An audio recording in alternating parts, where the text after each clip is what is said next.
हरतालिका तीज व्रत से जुड़ी तमाम जानकारियाँ आज इस वीडियो में आप सबको देने वाली हूँ। आप लोग बहुत ज़्यादा कंफ्यूज हैं इस बात को लेकर के कि चूँकि तृतीया तिथि 18 सितंबर को 12:39 तक ही समाप्त हो जाती है, तो क्या पूजा हम कब करें, साथ ही जो हम सुहाग की चीज़ें दान कर रहे हैं वो हमें कब दान करनी चाहिए। तो देखिए, हमारे हिंदू धर्म में किसी भी व्रत त्यौहार को उदया तिथि से ही माना जाता है। उदया तिथि में किसी भी व्रत को बहुत ही शुभ माना गया है। तो चूंकि उदया तिथि 18 सितंबर को है, तो इसलिए हम लोग 18 सितंबर को ही तीज व्रत कर रहे हैं। साथ ही पूरे दिन हम तीज व्रत कर सकते हैं। इसमें कोई ये नहीं है कि 12:39 पे तृतीया तिथि समाप्त हो जाएगी तो हमें उससे पहले ही व्रत कर लेना है। ऐसा नहीं है, आप पूरे दिन व्रत कर सकते हैं। शाम के समय तीज व्रत का जो पूजा होता है उससे शाम के समय प्रदोष काल में करना बहुत ही शुभ माना गया है। तो शाम के समय 6 बजे से आप पूजा शुरू कर सकते हैं। 7:51 तक पूजा का बहुत ही शुभ मुहूर्त है। शाम के समय प्रदोष काल में आप कर सकते हैं 16 श्रृंगार में तैयार होके। दूसरा क्या है कि मंदिर कब जाए, तो देखिए 18 सितंबर को ही शाम के समय सूर्यास्त होने से पहले आप पति पत्नी मंदिर चले जाएं और पति पत्नी मिलके शिवलिंग पे जलाभिषेक करें। माता पार्वती को सुहाग की चीज़ें भी आप ज़रूर से ज़रूर चढ़ाएं। तो ये हो गया। दूसरा, आप लोगों ने पूछा है कि दीदी पूजा में हमें सीधा पल्ला साड़ी पहनना चाहिए या फिर उल्टा पल्ला साड़ी पहनना चाहिए। तो देखिए, कोई भी पूजा पाठ या फिर कोई भी शुभ कार्य अगर हम करते हैं तो महिलाओं को सीधा पल्ला साड़ी पहनने के लिए ही बोला जाता है। ये बहुत ही शुभ होता है। अब आप लोगों के मन में सवाल आ रहा होगा कि दीदी सीधा पल्ला किसे बोलते हैं और उल्टा पल्ला किसे बोलते हैं। तो देखिए, यहाँ पे अभी जो मैं ये पहनी हूँ साड़ी, इसे उल्टा पल्ला साड़ी कहते हैं। आप देखते होंगे पूजा पाठ में बहुत सारी महिलाएं इधर से पल्लू करके पहनती है, यानी कि इस तरीके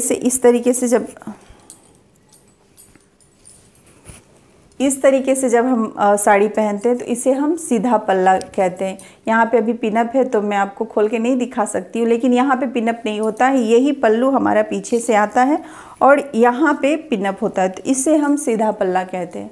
तो इस तरीके से आप साड़ी पहन सकते हैं। तीसरा, आप लोगों का सवाल है कि दीदी बहुत लोग बोलते हैं कि तीज व्रत में नाक पर से सिंदूर लगाना चाहिए। तो जी हाँ, कोई भी अगर हम सुहाग वाली व्रत करते हैं या फिर कोई भी पूजा पाठ करते हैं तो उसमें नाक पर से सिंदूर लगाना बहुत ही ज़्यादा शुभ माना गया है। तो आप सिंदूरा से नाक पर से यहाँ पे सिंदूर ले जाएं।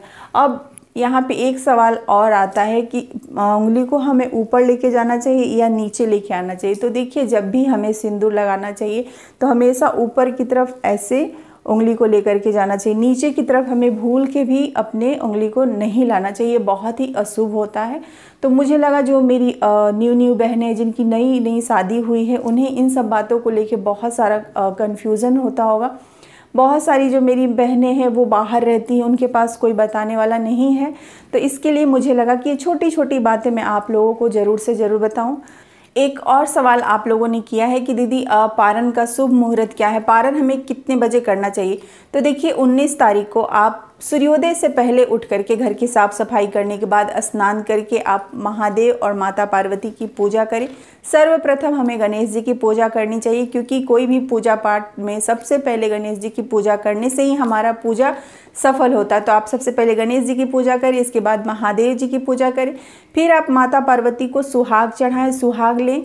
जिन्हें नहीं पता है कि सुहाग कैसे लिया जाता है तो मैं बताना चाहूँगी कि पारण वाले दिन आप स्नान करने के बाद माता पार्वती को सिंदूर चढ़ाएं और फिर माता पार्वती को सिंदूर चढ़ाने के बाद वही उंगली से अपने मांग में भी जरूर लगाएं और अपने आंचल में माता पार्वती से सुहाग लेना चाहिए और यही सिंहोरा में ही हमें सुहाग रखना चाहिए।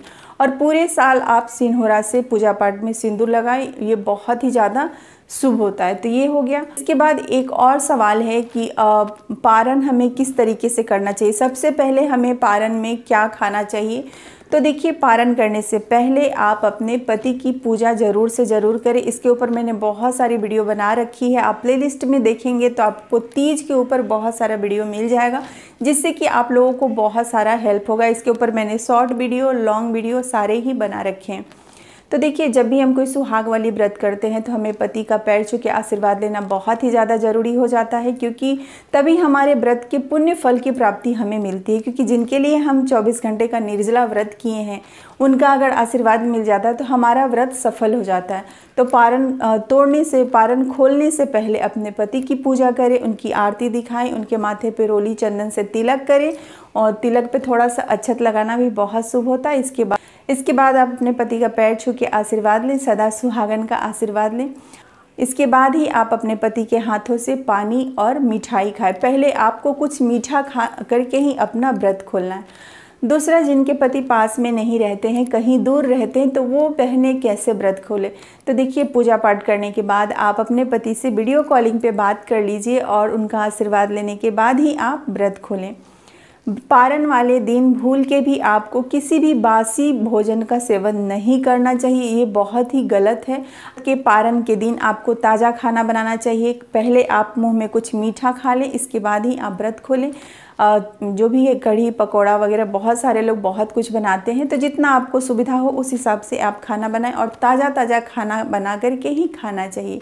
तो ये हो गया। बाद एक और सवाल है कि जो मैंने सुहाग में चीज़ें चढ़ाई है वो किनको देना चाहिए और कब देना चाहिए? तो देखिए, तीज वाले व्रत के दिन तो हमें पूरे दिन माता पार्वती के सामने ही वो सुहाग की चीज़ें रखना चाहिए। दूसरे दिन यानी कि पारण वाले दिन 19 सितंबर के दिन आप व्रत खोलने से पहले अपने से कोई बड़ी सुहागन महिला जो है, उनको कहते हैं सुहाग की चीज़ें दान करने से आपका सौभाग्य माता पार्वती सदैव बनाए रखती हैं।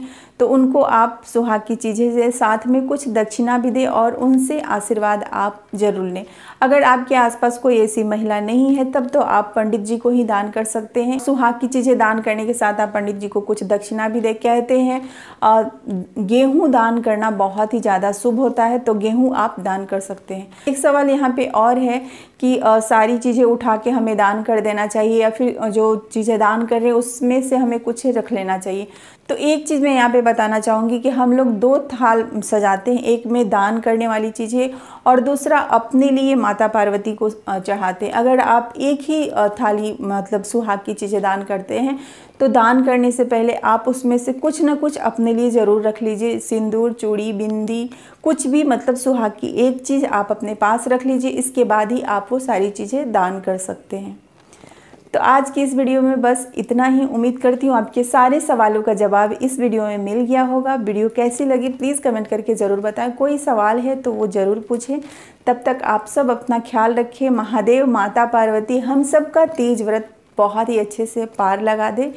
तब तक आप सब हंसते रहें, मुस्कुराते रहें। हर हर महादेव।